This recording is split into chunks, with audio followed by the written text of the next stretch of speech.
होंगे। तो बच्चों, मैं हूँ आपकी हिंदी की अध्यापिका और आज हम पढ़ेंगे आपकी हिंदी व्याकरण बुक प्रज्ञान हिंदी व्याकरण क्लास 4। तो बच्चों, सबसे पहले पढ़ेंगे हम पाठ नंबर 1, भाषा, लिपि और व्याकरण। तो भाषा क्या है, लिपि क्या है और व्याकरण क्या है, वो हम इस पाठ में पढ़ेंगे। तो भाषा क्या है, जो हम आपस में एक दूसरे से बातचीत करते हैं, दूसरे की बात सुनते हैं, समझते हैं या दूसरों को अपनी बात समझाते हैं। तो वो किसके द्वारा समझाते हैं, भाषा के द्वारा। यानी अगर हमारे पास कोई भाषा नहीं होगी तो हम एक दूसरे की बात नहीं समझ पाएंगे। तो आइए सबसे पहले जानते हैं भाषा क्या होती है।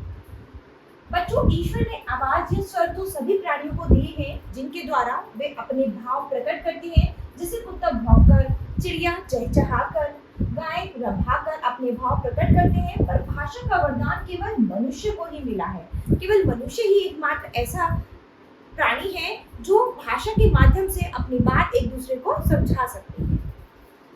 जब बच्चा जन्म लेता है तो उसे बोलना नहीं आता है। वह अपने परिवार के सदस्यों और आसपास के लोगों के मुख से निकली ध्वनियों को सुनता है और बोलने की कोशिश करता है। बोलना सीखने में उसकी सहायता उसके परिवार के सदस्य भी करते हैं। जैसे उसे कोई वस्तु दिखाते हैं और उसका नाम बताते हैं। ठीक है, तो जब बच्चा पैदा होता है उसे किसी तरह की कोई भाषा नहीं आती, तो उसके परिवार के सदस्य क्या करते हैं, धीरे धीरे उससे बातें करते हैं, कुछ वस्तुएं दिखाते हैं, उसको बोलना सिखाते हैं। ठीक है, बच्चा उन नामों को चित्र सहित मस्तिष्क में संजो कर रख लेता है। इस प्रकार वह बच्चा पहले कुछ शब्दों में तथा धीरे धीरे वाक्यों में अपनी बात व्यक्त करने लगता है। तो आपने देखा होगा, छोटा बच्चा धीरे धीरे पहले कुछ शब्द बोलना शुरू करता है, धीरे धीरे शब्दों के साथ साथ वो वाक्य बोलना शुरू कर देता है। अपनी बात दूसरों तक पहुंचाने और दूसरों के विचार समझने व जानने के लिए जिस साधन का प्रयोग होता है उसे भाषा कहते हैं।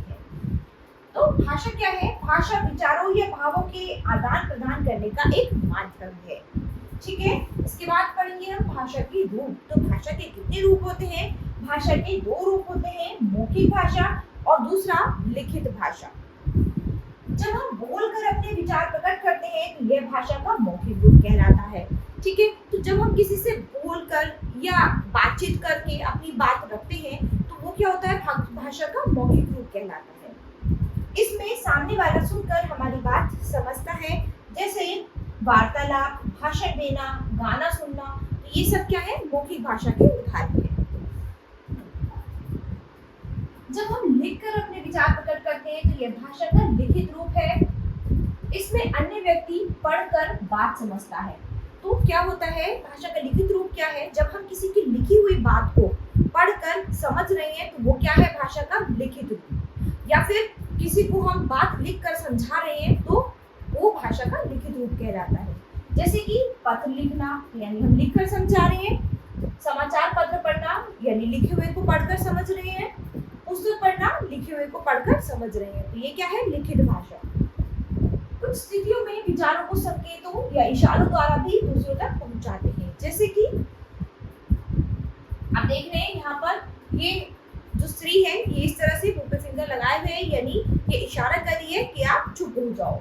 ठीक है, इसी तरह से ये साइन बना है कि इधर की साइड टर्न करना है। और यहाँ पर ये जो अंपायर है वो क्या कर रहे हैं कि क्रिकेटर जो है वो आउट हो गया है।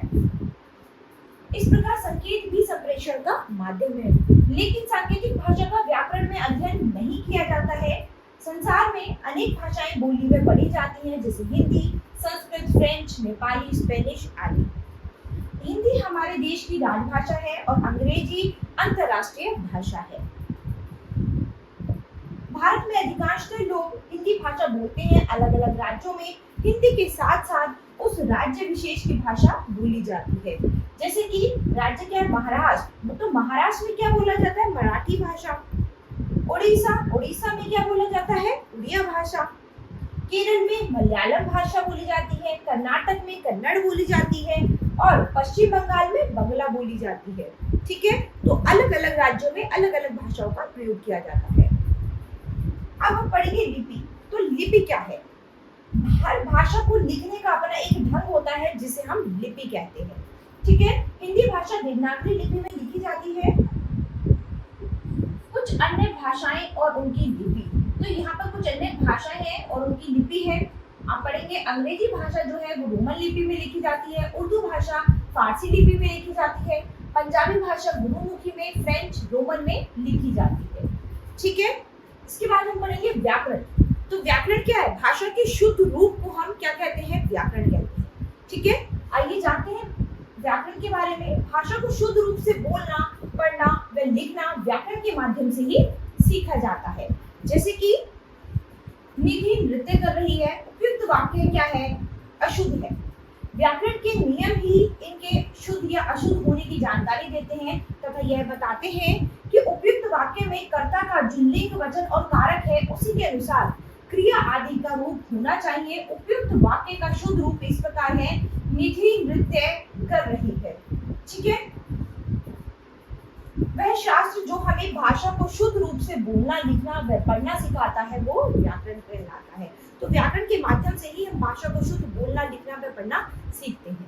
तो बच्चों, आपने यहाँ पर इस पाठ में आज क्या क्या पढ़ा है? भाषा, लिपि और व्याकरण।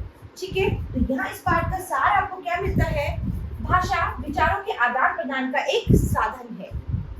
संसार में अनेक भाषाएं बोली व पढ़ी जाती हैं, तो अलग अलग जगह पर अलग अलग तरह की भाषाओं का प्रयोग किया जाता है। हमारे देश की राजभाषा हिंदी है। भाषा के दो रूप होते हैं, मौखिक एवं लिखित। ध्वनि चिन्ह को लिखने की विधि को हम लिपि कहते हैं। व्याकरण भाषा के शुद्ध रूप का ज्ञान कराता है। तो बच्चों, आज ये पाठ हमारा नहीं खत्म होता है। अब हम अपनी नई क्लास में मिलेंगे अपने नए पाठ के साथ। धन्यवाद।